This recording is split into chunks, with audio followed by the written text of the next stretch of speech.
Holy shit, guys. I'm pretty sure I just watched the best Raw of the year. And I don't know about you guys, but I don't have a single bad word that I can say about the 3-hour Raw that I just watched. It's a show that took me all the way back to when I was a kid. The intro was awesome.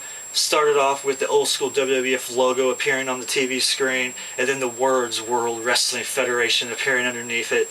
And then we got to see an old school Raw theme, the old Raw intro. Instead of having the old wrestlers in the montage of the intro, they had the current roster, and it was just so awesome to see that.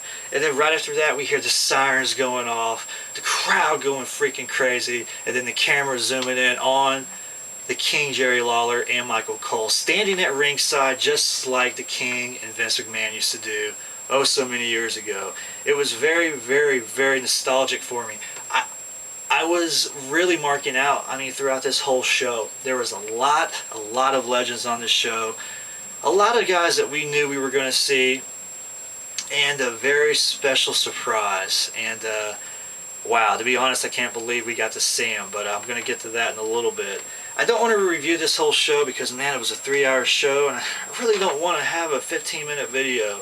But I'm just going to talk about what I really, really enjoyed, which was the whole show, so I guess it is going to kind of make it hard for me on this review. But, let's just get right to the beginning. Gene Okerlund comes out. He's got his old school interviewing area like they used to have on Superstars. A little stage setup kind of like in the crowd. And he interviewed Cowboy Ace Bob Orton, and it was awesome. He came out with the old school cast on his arm that he wore pretty much throughout his entire WWF career. And they're talking about, the match, Wade Barrett and his son, Randy Orton. Now, I talked a little bit about this Raw that was coming up tonight in a previous video, and I was really hoping that they would intertwine, storyline along with the old school theme, and they did just that. They kept the stories going, involving the old school legends, and I really enjoyed it. I thought it was a great mix, a great blend of both the young and old. And we got to see a lot of continuation with storylines and setting Survivor Series up. I guess they kind of had to do that, especially since Survivor Series is this Sunday. So you have to use the Raw before pay-per-view to really set the stage for the pay-per-view. And wow, what a great way to do that with the old school Raw, because it totally really hyped me up for the pay-per-view. And just seeing everything that was old school just made it so much more awesome. But we got to see our first match, Dolph Ziggler going up against Sexual Chocolate Mark Henry. That's right, Mark Henry came out to the Sexual Chocolate theme. He had the Sexual Chocolate tights on. It was a Mark Henry match with Dolph Ziggler. Dolph Ziggler's a great wrestler. The best part about this match is at the very beginning when you see the guys just standing in the ring, and then all of a sudden a little box pops up and you see Dolph Ziggler standing there giving a promo. They used to do that all the time. A little picture-in-picture box would pop up and you would see the wrestler that, one of the wrestlers that is involved with that match, and they would do a little promo. Very awesome. I love that they did that. And they actually did that a couple times throughout the show. I just found it to be very awesome. It just added to the old school flavor of the show, which is what they were trying to do. And like I said, I really think they pulled it off very well. But the referees were even old school. They had the light blue shirts with the black ties and the black slacks, just like they used to do back in the old days. And it just added. They really pulled no punches because this show was awesome. Dolph Ziggler does win this match with the sleeper hold. The King probably had one of the best lines of the night when Dolph Ziggler got the win. The King goes, "Well, you can't really get any more old school than this, winning the match with a sleeper hold." So I thought that was awesome. But we got to see another great match. Heath Slater and Justin Gabriel against the Hart Dynasty. Well, I said great match. Okay, the match was okay. What happened after the match was probably even cooler. We got to see Tyson Kidd turning his back on D.H. Smith, a heel turn, if you will. So there you go. The Hart Dynasty, they are split up. We got to see another Mean Gene interview with Randy Orton, this time in R-Truth. They're talking about John Cena, so on and so forth. Okay, so let's get to some more stuff. We had an awesome... Mean Gene used to do these weekly updates, and they had one with WWEshot.com. I really found it to be cool. They were promoting the old school clothing on WWEshop.com. Very cool little segment. Howard Finkel, he makes an appearance. A lot of legends, like I said before, are here. And he introduces the Brooklyn Brawler. That's right, the ultimate jobber. If you guys have been following me for a long time, you know I made a jobber video a long time ago, and I had Brooklyn Brawler at the top of my list, along with Barry Horowitz. But he came out with Harvey Whippleman, and he's an old school manager, and it was just awesome. I mean, you can't get much cooler than seeing the Brooklyn Brawler. And what does he do? He challenges anybody in the new school to a match.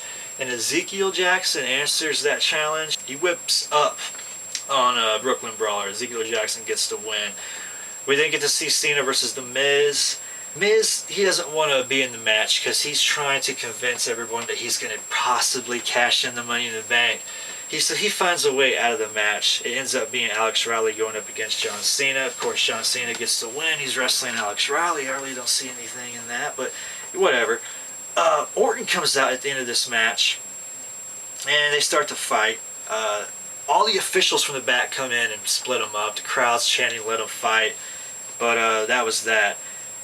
We got to see Nikolai Volkov and Iron Sheik. Now, I wasn't really expecting to see Iron Sheik on this show because Iron Sheik, he's not all there. He's got a few screws loose, and he's been known to say anything when he has a mic in his hand. And Nikolai Volkov, he's trying to sing the Russian national anthem.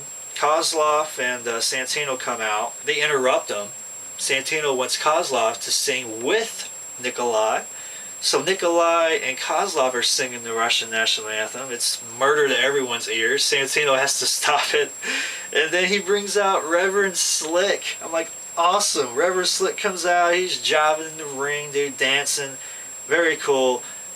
And like I said earlier about the Iron Sheik, someone thought it was cool to give the Iron Sheik a microphone because he has a microphone, and what does he do? He starts talking about Hulk Hogan and how if it wasn't for him, Hulkamania would have never been born. I was like, wow, wow. So, we got to see a #1 contenders match for, guess what? The tag team titles. How awesome is that? A #1 contenders match. So we got to see the Usos going up against Kozlov and Santino. Now the cool thing about the Usos is that they came out with Tamina, of course, but also Superfly Jimmy Snuka. So we got to see Superfly. And Kozlov and Santino actually get the win. I was kind of shocked with that, but the match was actually pretty entertaining. Sheamus comes out at the end of the match, tries to attack Santino, but John Morrison has none of that. He comes out, saves the day, challenges Sheamus to a match. Sheamus doesn't want to fight right now, but later on we find out that Sheamus does accept the match. However, he wants it at Survivor Series, so we are going to see Sheamus against John Morrison. Very, very cool. We got to see David Otunga against Kofi Kingston. Kofi Kingston gets the win. They had another little interview segment where Kofi Kingston pops up on the TV screen. He has a little promo about the match. God, I loved all that old school stuff. But we got to see another segment with a bunch of guys. Arn Anderson, Gerald Briscoe, Hacksaw Jim Duggan, Dusty Rhodes, Goldust, Oksana, $1 Million Man, IRS, Tatanka. They're all there. They're all dancing to the American Dream's theme music.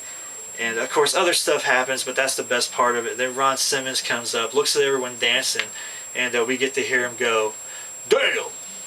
We got to see R-Truth going up against Wade Barrett. This was actually a really good match. R-Truth and Wade Barrett did really well. Wade Barrett got the win, which is great. Wade Barrett needs a big win. Well, it's not really a big win, it's R-Truth, but he needs a win regardless going into the Survivor Series, so that way he can look more dominant going into the match. So the third hour opens up with Alberto's ring announcer. He's in the ring announcing, getting ready to announce, I should say, Alberto. However, Tito Santana, of all people, interrupts him. And he's like, no, I want to introduce Alberto Del Rio. So Tito Santana it introduces Alberto. I thought it was great. Chavo Classic is a legendary WWF wrestler as well. He is driving the car that has Alberto Del Rio sitting in the back. I was like, wow, that's really cool. So Alberto Del Rio gets driven to the arena by Chavo Classic, pulls up to the ramp, and Alberto gets out of the car. And Alberto cuts an awesome promo. Sergeant Slaughter comes out looking freaking in amazing shape. He's lost a ton of weight, it looks like. and they end up having a match. Sergeant Slaughter cuts a good promo with Alberto as well. I really liked it, and the match was actually really entertaining. Of course, Alberto gets the win like he should, but wow, Sergeant Slaughter, he's an old guy, but man, he did really well in the match, and I was really enjoying it. Let's see. Mae Young, finally we got to see Divas, and they were in the very last part of the show, or one of the second to the last part of the show. Mae Young comes out. She's old as hell. They're all basically talking about it, the announcers and whatnot. Lay Cole comes out. They start ripping into Mae Young like nobody's business. It was ridiculous. I really felt bad for Mae Young. But Mae Young, she's already in her wrestling gear, and she challenges them to a no DQ match. And they start laughing at her right in her face. I was like, wow. But anyways, apparently the match starts. All the Divas, they back Mae Young up, and she pins Layla. It was kind of corny, but it was cool to see Mae Young. Mae Young really is an old lady. Wow, I can't believe it. But she's getting around pretty good for her age. I got to commend her for that. Now, the moment of the night, right here and right now, was at the end of the show when they introduced a special announcer for the Daniel Bryan and Jack Swagger match, or the special commentator, I should say. And that's when we got to see good old JR make his return. I thought it was fantastic. Thank God Jim Ross got to make an appearance on Raw, especially the old school. Hearing him commentate just for that match was like just amazing. I couldn't believe how different wrestling was with Jim Ross. Because now that he's gone, I've got used to him not being there. And now when I heard him, I was like, holy cow, this is what we've been missing all this time. And Michael Cole was totally talking shit about him the whole time. And Jim Ross just ignored him the entire time. I couldn't believe that he did, but he ignored him. Anyways, Daniel Bryan and Jack Swagger had a match, and wow, the match was pretty good. Daniel Bryan got the win. I really liked JR in the commentating. Thought he did an excellent job. Him and the King are awesome together. Of course, Michael Cole trying to ruin the day, but I thought Michael Cole was entertained doing the heel role. But JR, he's leaving. As he gets up, he takes his cowboy hat off and slaps the shit out of Michael Cole right in the face. I thought it was great. And I really liked seeing Daniel Bryan and Jack Swagger go at it. I thought it was a pretty good match. But so at the end of the match, Ted DiBiase Jr. comes out and basically drops a couple moves on Daniel Bryan and basically says, hey, I want the United States Championship. I thought that was excellent. I'm like, wow, you've got a wrestler actually saying that he wants a mid-card title. Okay, all right, we're actually going to get some good competition for the United States Championship. This is going to be great. And I really hope Ted DiBiase and Daniel Bryan can have some good matches, because Ted DiBiase needs this to really boost his career. Daniel Bryan, he's already there, but he's bringing back some prestige to this United States Championship, and it's fantastic. So Piper's Pit was the very last segment of the show. I really liked it. Piper comes out looking fantastic. I mean, he's really lost a lot of weight. A lot of the legends that we saw today on this show looked in really good shape. Jim Ross has lost a lot of weight. Piper has lost a lot of weight. Sergeant Slaughter looking good as well. Cena comes out first for the Piper's Pit. It was supposed to be Randy Orton as well. He didn't really show up till the end, but Cena came out and had a little promo with Roddy Piper. Roddy Piper really cut a great promo in the ring about how if you let Wade Barrett win this belt, you're spitting in the face of anybody who's ever had the belt or wanted the belt. And he went on to mention a lot of people who never got the WWE belt, like himself and Mr. Perfect and Rick Rude, so on and so forth. And I was like, wow, he's really getting into this promo. He's really bringing up a valid point. I really thought it was awesome. And John Cena, he chimed back with his part of the promo, did a great job. And that was pretty much the show. I don't want to really let this review of the show continue any further. I don't want to make it any much longer. But wow, I really enjoyed the show. The show was awesome. I think they did everything that I wanted, plus some. Seeing JR, probably one of the best parts of the whole night. But really the whole show as a whole, top-notch WWE. I really appreciated it. I think the fans will really appreciate the show that they saw tonight. But that's enough about it. Let me know what you guys thought about the show. What you like, what you dislike. And this is Gold Dizzy. Thanks for watching. Peace out.